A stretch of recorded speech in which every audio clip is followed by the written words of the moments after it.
अस्सलाम वालेकुम guys, welcome back to my YouTube channel. आज हम बात करने जा रहे हैं ड्रामा सीरियल हम कहाँ के सच्चे की नेक्स्ट आने वाली एपिसोड में अब कौन सा दिलचस्प मूवमेंट्स पैदा हो चुका है। क्या अब असवद हमेशा के लिए इस दुनिया से चला जाएगा? क्या वो अपने आप से नज़रें नहीं मिला पाया क्योंकि वो ख़ुदकुशी करने के लिए भी जा रहा होता है छत के ऊपर। अब देख रहे हैं वो ज़मीन पर नीचे जाता है या फिर वापस आ जाता है। उसका दिल हो सकता है कि ठंडा हो जाए कि यार मुझे अभी तो नहीं मरना, अभी किसी भी सूरत में महरीन को राज़ी करना है। तो मुकम्मल डिटेल के साथ आप लोगों के साथ रिव्यू शेयर करेंगे, तो जल्दी से हमारे चैनल को सब्सक्राइब कर दें और साथ में लगे बेल आइकन बटन को लाजमी प्रेस कर दें ताकि नई से नई आने वाली वीडियो को नोटिफिकेशन आप लोगों को मिल सके।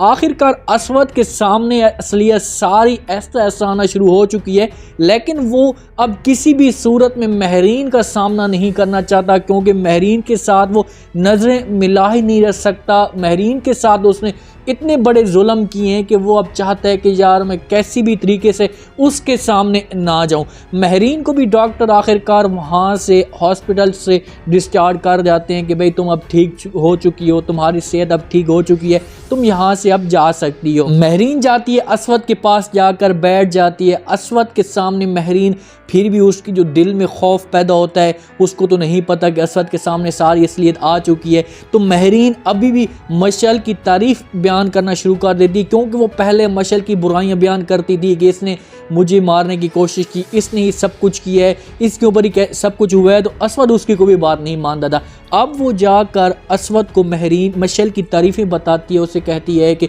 मशल बहुत ही अच्छी है, उसने मुझे मारने की बिल्कुल भी कोशिश नहीं की क्योंकि वो ये सोच रही थी कि असवद जो है मेरी इस बात पे यकीन कर लेगा। पहले जिस तरह वो मजाक में समझता था, मजाक में बातें मेरी यकीन कर, अब भी यही होगा। लेकिन अब असवद के दिल में उसकी जो बातें होती हैं सब कुछ अंदर से उबलना शुरू हो चुकी होती हैं कि यार देखो ये अभी भी उसकी तारीफ़ करना शुरू कर देती है। महरीन असवद को सब कुछ वो पूरी रात की डिटेल बता देती है कि किस तरह मशल ने मेरे कपड़े को फाड़ा, मैं उसके पास आई, उसे थप्पड़ मारा, लेकिन जो मशल के चेहरे पे फिर भी मुस्कुराहट थी। उसने मेरी तरफ दोस्ती का हाथ बढ़ाया और उसने मुझे कहा था कि किस तरह ये दोस्ती और जो नफ़रत होती है आपस में पक्की सहेलियाँ होती हैं। सारी उसे सारी बातें बता देती है। मशल उससे कहती है कि क्या तुम मेरे जहर से हाथ से जहर पी लोगी? तो मुझे वो कहती है कि हाँ मैं तो तुम्हारे जो हाथ से जो भी जहर होगी मैं पी लूँगी। तो इस बात से वो सब कुछ बस सुनता जा रहा होता है। महरीन उसे सब कुछ बताती जा रही होती है,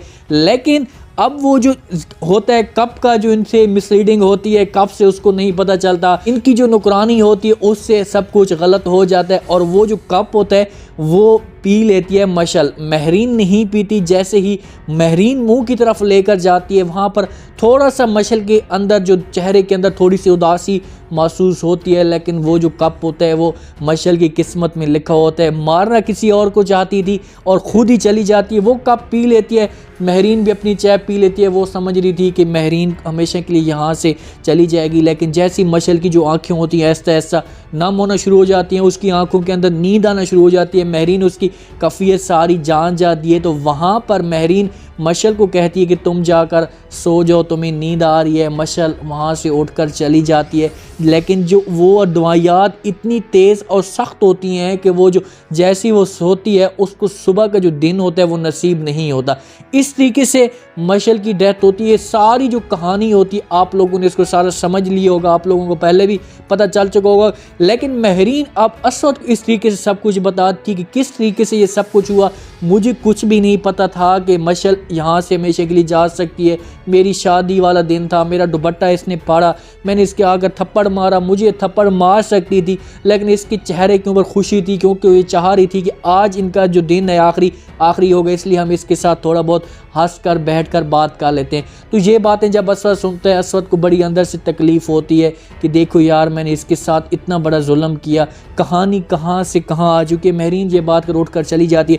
असवद बड़ा परेशान बैठा होता है। वो अपने आप से बहुत ही ज़्यादा लड़ाई और झगड़े शुरू कर होते हैं। अपने आप के अंदर जो फीलिंग उसकी होती है वो पूरी तरह से कवर नहीं कर पा रहा कि मैं किस तरह अब जाकर महरीन से माफ़ी मांगूं। इस तरीके से आपने देखा कि वो छत की तरफ जा रहा है, पैदल खुदकुशी करने के लिए। मुझे तो ऐसे लग रहा है कि ये खुदकुशी करने के लिए नहीं जा रहे, छत पर जाकर हवा आपस पर नीचे का शहर होगा वो देखेगा फिर वापस आ जाएगा। या ये भी हो सकता है कि यहाँ से ये सुसाइड करने की कोशिश करे, इसकी माँ जो है इसे आकर रोक ले कि बेटा तू क्या कर रहा है, कहाँ जा रहा है। तो इस तरीके से अब जो स्टोरी है इंटरेस्टिंग स्टोरी इस वजह से बन चुकी है कि असवद के सामने जो असलियत है अभी पूरी मुकम्मल नहीं है। कुछ तरीके और कुछ जो सच्चाई है इसके सामने आई है और आधी सच्चाई इसके लिए रहती है अभी। तो उम्मीद है आज का ये रिव्यू, आज का ये प्रोमो आप लोगों को पसंद आया होगा।